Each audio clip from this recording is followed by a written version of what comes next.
Hello，同大仙有緣嘅網友，你哋好。大仙靈籤堂嘅目標係弘揚大仙嘅靈驗，有求必應，警惡除奸。有事要問係免費嘅，絕不收費。想人生順境，事事亨通，就要敬拜大仙啦。話說頭先 Facebook 彈出呢條片，何國榮睇見佢，我就諗起佢，係GS 嘅啦，係咪？係燒炭嘅。我就諗緊點解？即係其實佢睇落去都係一個好人啦，係咪？有善心啦，係咪？即係好愛護啲小動物啦，係嘛？咁對佢太太又好情深啦。咁點解要最後要走向 GS 嘅情況呢？咁我都話過啦，大仙嘅籤呢，而家我發覺原來係問得翻，即係點解會係有咁嘅情況呢？點解呢？問姻緣啦，問好多事項，原來都係問得翻嘅。咁我睇完佢嗰段片講嘅嘢，我突然間諗到，我其實香港係咪並不是何國榮嘅福地呢？因為真係人運地運啦，係嘛？有啲人呢，即係可能喺香港麻麻地嘅，佢移咗民去第啲地方呢，一突然間即係成個人都唔同晒嘅，即係好樣樣都好嘅。咁呢個真係佢有移民命啦，係咪？咁佢移民去到嗰個地方亦真係佢個福地啦，係咪？咁至於何國榮呢，咁佢真係外地移民嚟香港噶嘛，咁呢，所以我就頭先又係用呢個電子靈籤啦，咁問翻，即係點解何國榮嚟咗香港，即係會係咁多唔好嘅事情呢？係嘛？即係唔係咁好咯？咁頭先電子靈籤攞到嘅籤，一睇原來真係下下籤嚟嘅，韓文公被貶係下下籤。咁呢，即係講到明啦，香港並唔係何國榮嘅福地，所以佢嚟到香港，即係好多嘢都係阻阻滯滯，即係唔理想咯，唔好咯，冇乜發圍咯，冇好嘅進展咯。咁最後點知就要走上絕路添。GS 咁佢真係當時得58歲嘅啫，即係好年輕啦，咁咧睇下先我哋一齊咧留下呢篇貼文即係講何國榮嗰個情況係點嘅。咁呢個就係喺呢個風華再追憶嗰度出嘅貼文啦，風華再追憶。咁呢，我哋即係輕輕睇下佢內容係講啲咩啦。因為我發覺近排有好多呢啲咧，即係講翻啲人物嗰啲咧，都講得好詳細噶，好即係好詳細啦。總之好多字噶。咁我哋大約數一數啦，係咪？咁呢度講啦，何國榮啦，佢好似唔係呢個河噶喎，好似係河水個河噶喎，好似係下邊都係寫翻河水個河啦。咁何國榮啦 ，TVB 嘅御用老外啦，演咗一世嘅別人嘅戲啦，最後咧卻活成了自己悲劇男主角啦。咁咧佢就係仲以為殉情咧只係古老嘅傳言，因為太太過身咧，即係佢類似殉情咁啊。咁第一次咧睇到何國榮嘅故事啦，即係腦子裏邊咧都係跳出咗就係呢句歌詞呢句咩歌詞以前覺得咧殉情係梁山伯同祝英台，係羅密歐朱麗葉，咁咧係寫喺法王紙上邊冇人見到嘅真憑實據嘅傳說。咁至到2024年2月。咁58歲嘅何國榮咧，就係喺佢同太太住咗幾十年嘅村屋裏邊燒炭自殺，死喺離佢骨灰最近嘅地方。佢個太太骨灰放喺邊放屋企真係唔咩啦。唔係戲啊，唔係小説啊，係一個人咧真係用命去愛另外一個人。嗱，何國榮呢個名咧可能係一時想不起嚟啦，但係咧，我可以跟你保證啦你絕對咧見過佢，因為 TVB 咧任何一套戲啦只要係出現外國人警司、外國人神父、外國人律師，咁咧嗰塊面即係十有八九都係佢嚟啦。咁佢喺香港咧歷史上邊咧唯一一個簽約無線嘅外籍合約藝員即係唔係啲特約啦，係簽咗約嘅真係藝員啦，被稱為 TVB 嘅御用老外。咁香港觀眾咧睇慣咗佢着西裝啦、打領呔啦、講流利廣東話，但係好少知道咧呢個鬼佬咧當初係為咗乜嘢嚟到香港嗱呢個重點啦，為咗乜嘢嚟到香港啊？點知香港並不是佢個福地係咪？何國榮原名咧叫做咩啊？咩係咪 George Charles 啊？哎呀，呢啲唔讀啦，費事讀錯啦。1965年出生喺咧澳洲一個偏僻嘅小鎮，咁屋企有農場嘅，父母咧就希望佢做醫生，咁咧佢亦都爭氣考進咗醫學院，咁然後咧一個香港留學生咧俾佢聽咗一卷錄音帶，係張國榮嘅歌喎，咁佢聽完咧，成個人咧就好似俾雷劈咗一樣啊！一個澳洲小鎮青年咧，從此迷上咗粵語流行曲，迷上咗香港。佢俾自己改咗個中文名何，係取自英國姓名Rivers。咁國榮咧就係咧佢偶像張國榮啦。咁1985年啦，咁張國榮咧去澳洲啦開演唱會喎，何國榮咧為咗接近偶像透過各種關係咧成咗張國榮喺澳洲嘅專用司機。咁到下嚟講啦，嗰幾日咧係佢人生中面最快樂嘅日子。咁偶像咧坐喺後座，佢握住方向盤，一句廣東話咧都唔會講，但係覺得自己咧即係離夢想咧只有一步之遙。張國榮又係走向自 S， 咁呢個何國榮走向自 S， 即係類同嘅人都喺即係不知不覺間咧都會相遇過嘅原來咁2年之後咧，佢做咗一個讓佢所有親友都覺得佢咧癲咗瘋咗嘅決定啦。咁放棄醫科學位喎，隻身飛去香港，佢開始咧教英文賺錢，同時苦練廣東話啦。咁半年後咧，佢已經能用流利嘅廣東話咧同學生聊天。咁咧亦都係喺呢間英文教室裏邊咧，佢認識咗後嚟嘅妻子阿 Bonnie。Bonnie 咧係佢班上邊嘅學生，咁一個咧土生土長嘅香港女孩。咁兩個人認識嘅時候咧，何國榮咧就係一個窮老師啊，廣東話講得勉強，口袋裏咧冇幾個錢。但係 Bonnie 就唔介意啦。1988年咧，兩個人咧就拍拖咗8個月。咁何國榮嘅簽證就到期啦，咁被要求咧2週內離境喎。咁佢跟阿 Bonnie 咧就講自己唔想走，咁 Bonnie 嘅回答就好簡單啦，咁我哋結婚啦咁。咁8個月就定咗終身啦。咁呢段姻緣咧一結咧就係35年。咁後嚟何國榮咧就如願啦，入咗 TVB 啦，成咗全港唯一嘅外籍合約演員。咁咧佢演變咗警司、法官、神父、領事，即係只要咧劇本係推出外國人咧咁導演第一個聽到就係即係諗到就係佢啦。觀眾咧就叫唔出佢個名，但係觀眾記得佢咧嗰張面嗰塊面咁佢都唔介意當綠葉，只要有戲演咧都好開心。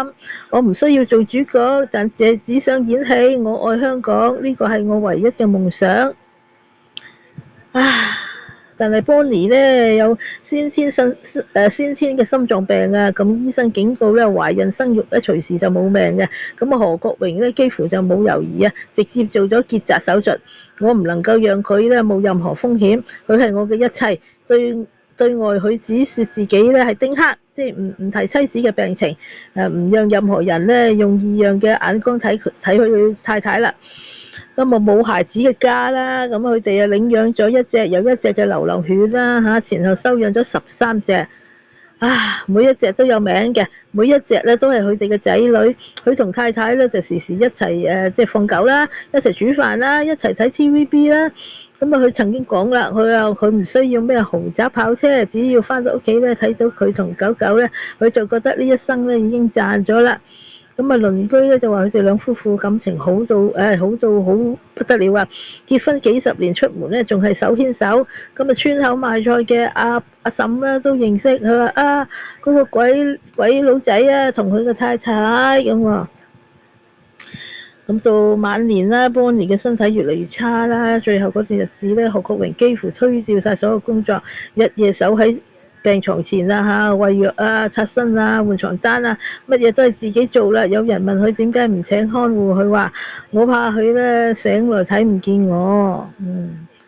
唉，咁啊，Bonnie 走嗰一日啦，佢一個人咧就坐喺醫院走廊嘅長椅上邊，坐咗4個鐘頭。護士講佢就冇喊啊，只係一直咧低住頭，好似一座崩咗個山啦。咁啊，妻子走後嗰幾個月啦，佢將自己咧就匿埋喺西貢嗰間村屋啦，乜嘢人都唔見啦。有老朋友打電話嚟咧，佢接起嚟咧，講唔到2句就沉默啦。咁啊，社群平台咧亦都喺停留咗喺太太過世前最後嘅一張合照，咁啊再冇更新過啦。咁啊，朋友回憶啦，佢話佢最後嗰段時間咧反反覆覆講咗一句啦，佢話我唔知道自己以後咧點樣過啊咁。點知咧過咗3個月後啦，佢就去會合太太啦嚇。咁啊，現場就冇遺書嘅，個台上邊就放住佢張銀行卡同埋密碼，咁啊都係佢留喺呢個世界上最後交代，唔係俾自己係俾狗狗嘅。佢交代朋友用呢個錢咧照顧剩下狗，佢連走都係諗住其他人。嗱，因為下邊都好長篇啊，咁我就唔讀啦。你哋有興趣可以去我連結度慢慢睇啦。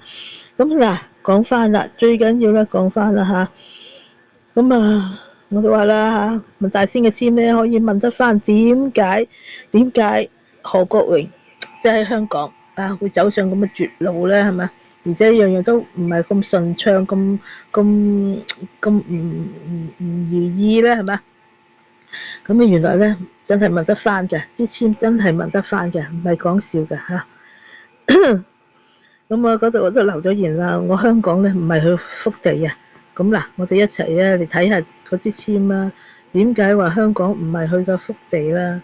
咁咧嗱，嗰支籤咧就係咧就先我哋去睇翻啦，你哋呢支籤啦，43韓文公被貶啦。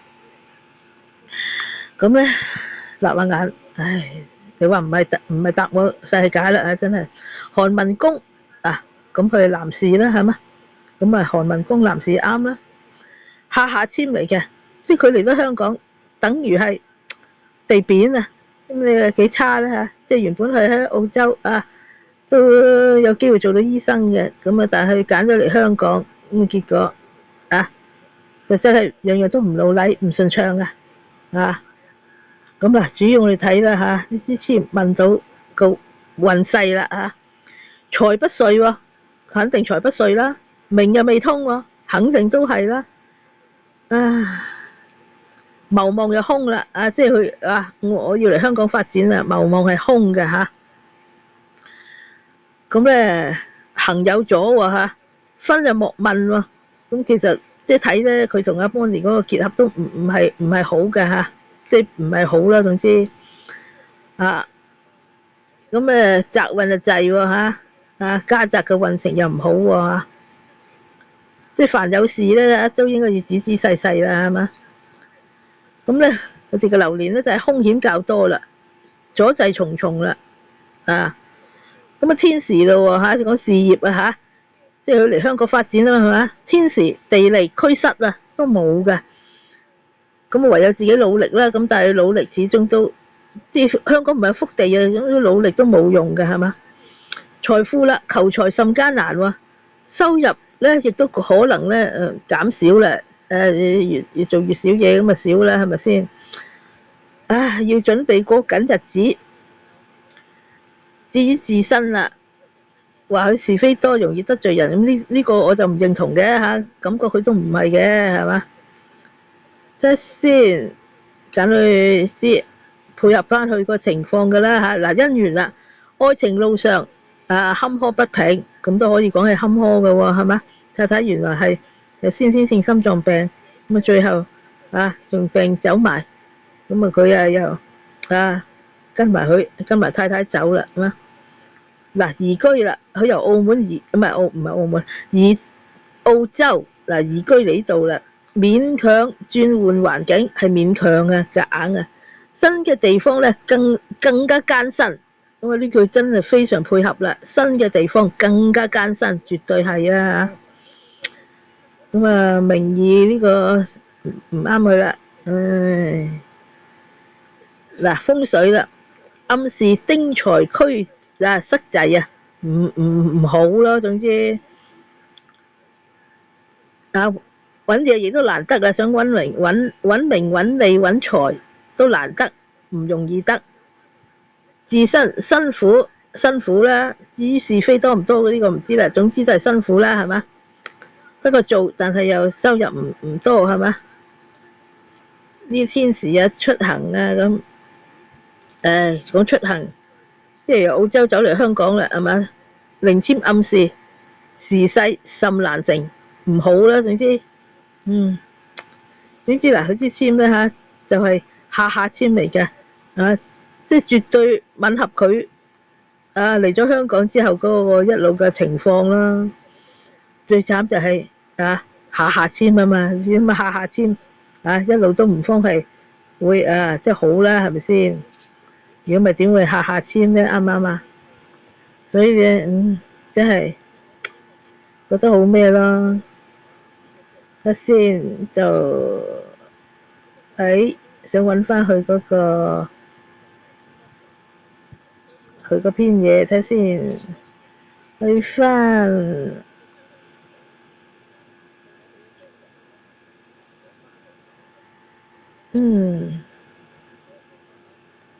我的收藏咧，應該係去我的收藏就容易揾到啦，揾得翻啦，係啦，嗱知道啦。咁咩啦？即係點講都係啦，大仙嘅簽咧，真係太準啦。嗱，咁我都係用電子零簽問啦，咁佢就俾翻一支下簽啦，真係好講道。何國榮佢移居嚟香港，絕對唔係好啦。咁啊，正一步走向自我摧毀啊！唉，所以有時就係，我哋人啦好多嘢都唔能夠預知啦。咁你話如果即係一早相信問到，避一避，咁我諗有時即係樣樣都會唔同咗咯。我覺得係啦點解我咁講咧？好似我而家咁嗱，我後生嗰時雖然都嗰時好早啦，1989年度，哇！我正式就係話為咗嗰間無頭男鬼嗰間屋，正式求黃大仙保佑啦，搬嚟嗰間屋，千祈唔好有佢嗰個情況，因為佢就係搬出去1個禮拜後有事，真係好鬼驚㗎。咁我就求大仙，我話總之保佑我哋平安因為嗰個人嗰個家庭嘅組合又一樣喎，所以我真係好驚啊我話總之保佑我哋平安，我就以後順利拜你，咁一路咁始終後生嗰時做嘢，亦都未有咁多即係咁深切嘅經歷，咁真係嗰時未有咁神心嘅，真係未有咁神心。咁就後嚟越嚟越即係經歷得多遇得多，哇！原來真係大仙嘅簽絕對係幫到人嘅噃，係嘛？咁跟住而家即係我16年後都冇點樣返工啦。咁開始諗下，咦？既然大仙嘅簽係咁幫到人，點解我唔整個頻道，即係講出我遇到嘅事希望即係同大仙有緣嘅人，你哋相信，你哋敬拜，即係你哋有咩疑難都可以問下大仙嘅簽先去決定。因為我覺得我自己而家近呢20-30年，即係只要問咗大仙嘅簽，嗰條路都係順暢咗好多嘅，順暢咗好多真係。以前即係冇特登去問過先去做咧，原來即係走咗好多掘頭路啦，白做啦，同埋遇到啲唔好嘅事情咯。但係我問咗之後，信照住去行，基本上嗰條路都係好行順暢。咁而家嗱，舊年年尾開始啦，咁聽到獨立義工藍藍話，佢哋嗰度派乜嘢即係有啲麻煩嘢啦咁。咁我即時諗，我話不如咁啦，我話嗱，我同阿師傅又熟啦，咁佢嗰個善心安養服務社都係做善事嘅，我不如我問準咗佢，攞佢個名義，因為佢有註冊噶嘛。我話同你喺北區啦，上水我呢邊啦即係都送下暖啦咁。咁開始就送派麵包啦，上次派福袋啦，跟住我7月2號啦又會再派禮物包啦。咁跟住咧因為而家近排陸上嗰度咧就冇實物換啦，咁開始哇儲成3個多月先至會儲到一張超市禮券噶，咁我諗住就儲咗超市禮券啦咁再又加其他嘢啦咁變咗可能就派得疏啲啦。因為其實每一次派咧都使成1000蚊噶1000蚊噶，因為樣樣都係幾百咁噶嘛，係嘛？即係派又唔多角喎，38份，有啲人話哎呀咁少啊咁少，但係我哋始終都係喂冇收入人士嚟噶嘛，係嘛？即係憑一點即叫善心啦，係嘛？即係希望做啲功德啦咁我哋即係唔介意攞啲錢出嚟做下派下福袋嗰啲事項。咁我覺得我盡我綿力啦唔夠膽話咩嘢啦。總之盡我嘅綿力希望即係多做功德啦，係咪？為我哋啲親朋戚友做功德善行啦，係嘛？